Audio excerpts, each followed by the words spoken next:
ठाणे येथे माजी आमदार संदीप नाईक यांच्या हस्ते विश्वलता न्यूरो कनेक्ट क्लिनिकचे उद्घाटन पार पडले।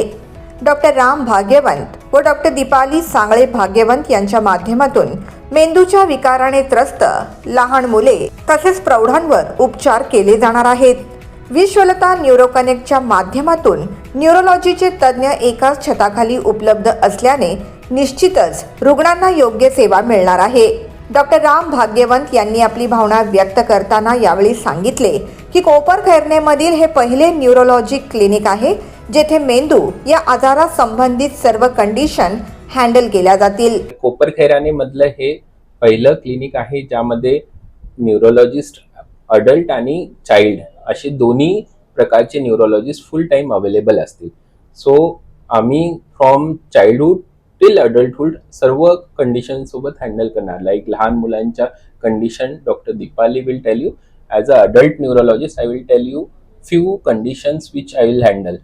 अडल्ट न्यूरोलॉजिकल कंडिशन म्हणजे स्ट्रोक, पॅरालिसिस, मिरगीची अकडी येणं, फिट येणं, त्यानंतर GBS जे सध्याच्या मान्सून आजारामध्ये प्रभावित जास्त झालंय आपल्या एरियामध्ये, तर त्या कंडिशन्स, त्या सोबत आम्ही न्यूरोलॉजी संबंधित सेवा पण डायग्नोस्टिक सर्व्हिसेस पण प्रोव्हाइड करणार, like EEG, nerve conduction study, EMG आणि VEP आणि बेरा। पुढे त्यांनी असेही सांगितले की माजी आमदार संदीप नाईक यांनी त्यांना खूप प्रोत्साहन दिले तसेच रुग्णांच्या उपचारासाठी देखील मदत करण्याचे आश्वासन संदीप नाईक यांच्या माध्यमातून देण्यात आले। म्हणजे सरांनी आम्हाला खूप सारं प्रोत्साहन दिलं। बाकी काही रुग्णांना मदत करण्यासाठी किंवा त्यांच्या ट्रीटमेंटसाठी जर काही त्यांच्याकडून सपोर्ट लागला तर तसंही त्यांनी आम्हाला आश्वासन दिलेलं आहे। डॉक्टर राम भाग्यवंत यांनी सांगितले की या केंद्राच्या माध्यमातून मेंदू संदर्भात आजाराबद्दल जनजागृती देखील केली जाईल। सर्वात कॉमन आजार अडल्ट याच्यामध्ये आणि जो सगळ्यात म्हणजे आपण डेंजरस म्हणू शकतो तो म्हणजे स्ट्रोक असतो, पॅरालिसिसचा आजार।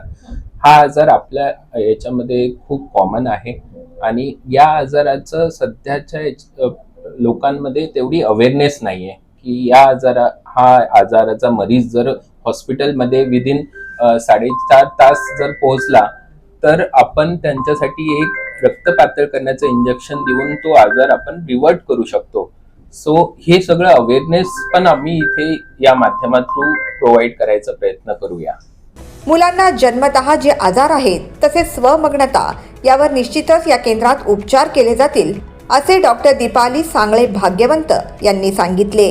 लहान मुलांमध्ये आता जे प्रमाण वाढलेले ऑटिझम म्हणजे स्वमग्नता, हायपर ऍक्टिव्हिटी, अभ्यासातले जे अध्ययन क्षमतेमधली अक्षमता आणि बाकी अकडी किंवा त्यांचं डेव्हलपमेंटमध्ये जे माइलस्टोन्स डिलेड होतात, बाकी जे न्यूरोलॉजिकल मेंदू रिलेटेड जे जन्मतः आजार आहेत, जे जेव्हा बाळ पोटातच असतं त्यावेळेस मेंदूच्या डेव्हलपमेंटमध्ये जे प्रॉब्लेम आलेले असतात तर त्याच्या रिलेटेड आजार आणि त्याची इन्व्हेस्टिगेशन पण आम्ही आमच्या सेंटरतर्फे सुरू करतो।